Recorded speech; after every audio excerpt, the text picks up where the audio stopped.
можно говорить о том, что традиционно за время существования европейской цивилизации сложились определенные представления о том, какими качествами или какими особенностями обладают мужчины. Считается, что они характеризуются выраженной силой, склонностью к доминированию, агрессивностью, сексуальной раскрепощенностью, стремлением инициировать сексуальные контакты и стремлением к соревнованию с другими мужчинами. И долгое время считалось, что все эти основы лежат в биологии. Сформировался даже так называемый биологический эволюционный подход, в основе которого утверждалось, что эволюция существования человеческого рода невозможна без наличия воинствующего начала, которое как раз и приписывалось мужчинам.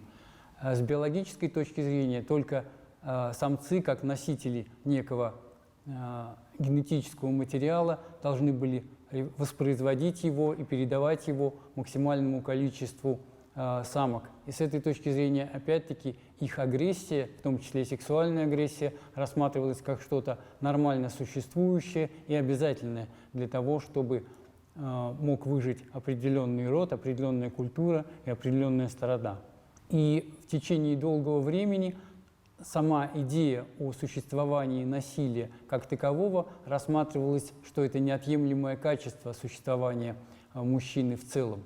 Если раньше говорилось о том, что все социальные явления являются продуктом вот этой самой агрессивности и стремлением к соревнованию, к доминированию, и на этом основывалась конструкция всего общества, то тогда, когда, казалось бы, предпосылки для воинствующего поведения мужчин ушла, стали утверждать, что остатки этого, как сформировавшиеся в результате биологических основ, сохраняются в межличностных отношениях.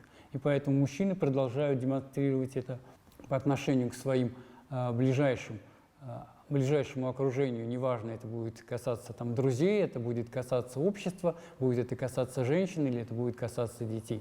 Результаты исследований, которые стали проводиться уже во второй половине XX века и на рубеже XXI века, показали, что сама идея о существовании вот этих биологически заданных особенностей, она, в общем, носит скорее умозрительный характер и отражает те мифы, которые сформировались в культуре и обеспечивают идею о власти и приоритетах мужского применительно к той модели социабельности, социальной активности, которая характерна для любого человека. Поэтому стало утверждаться, что если, скажем, женщина хочет быть успешной в обществе, то она должна обладать теми самыми качествами, которые традиционно приписывают мужчинам.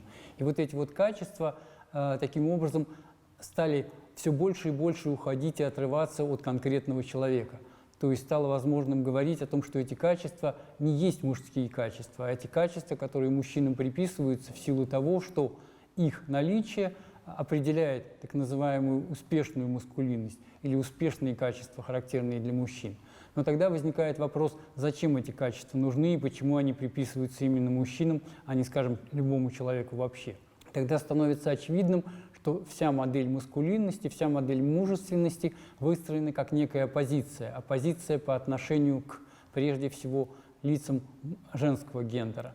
То есть мужская идентичность, мужские особенности, мужские характеристики – это на самом деле те характеристики, которыми должен обладать один из лиц в паре. И этот человек является мужчиной или должен являться мужчиной. Когда он обладает этими качествами, он якобы становится мужчиной. Тогда, когда он не обладает этими качествами, то в этом случае он не может называться настоящим мужчиной, истинным мужчиной, поскольку в данном случае для него оказывается невозможным быть успешным в обществе и в том числе успешным в отношениях с лицами другого пола, поскольку маскулинность прежде всего существует как некие качества, противопоставляющиеся женственности и фемининности.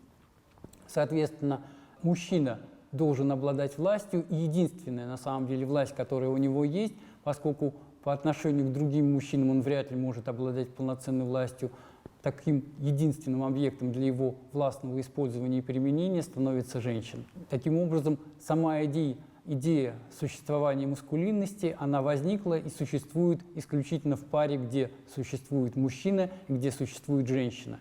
Если есть женщина, то тогда есть и мужчина. Без женщины, без подчинения женщины, власть мужчины оказывается отсутствующей как таковой, тем более в современных условиях. Поэтому та идея, которая говорит о существовании так называемой гендерной схемы, в конечном счете подтверждает или утверждает наличие власти мужчин над женщинами и легитимность власти мужчины над женщинами, которая может проявляться в самых разных формах. Это может касаться доминирования в отношении, это может касаться легитимности насилия по отношению к женщине, и формулировка, которая существует в русской культуре, которая говорит о том, что бьет, значит любит, отражает способность или возможность таким образом через насилие проявлять те самые чувства, которые никакого отношения на самом деле к насилию не имеют.